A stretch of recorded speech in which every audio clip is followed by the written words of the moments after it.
سیدنا عثمان غنی رضی اللہ تعالی عنہ، اب ان کی چونکہ کنیت غنی ہے، غنی کا مطلب ہوتا ہے خرچ کرنے والا، غنی آپ کو اس لیے کہا جاتا ہے کہ آپ رضی اللہ تعالی عنہ نے اپنا مال اسلام کے لیے وقف کر دیا، ایک لمحہ بھی دریغ نہیں کیا۔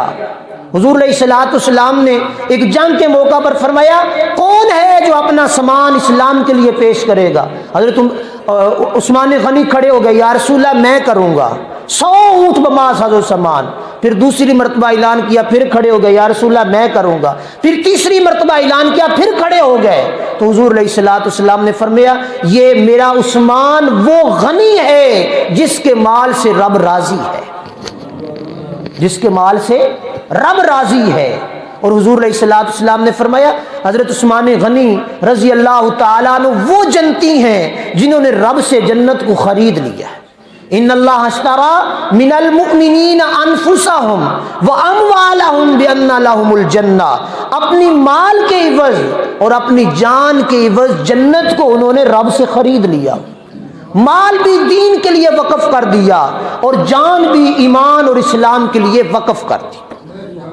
اور آپ رضی اللہ تعالیٰ عنہ کا منصب قربان جائیں، آپ کو ذوالنورین کہا جاتا ہے، 2 نوروں والے۔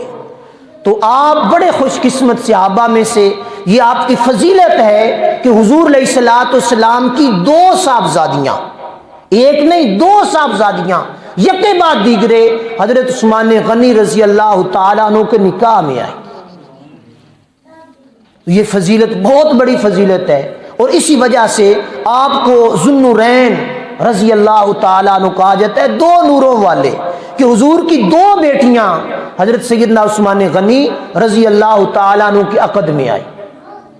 اور آج یہ بڑی بدبختی ہے ہماری کہ ہم حضور علیہ الصلوۃ والسلام کی ازواج کا بھی انکار کرتے ہیں اور آپ رضی اللہ تعالیٰ عنہ کی بنات کا بھی انکار کرتے ہیں۔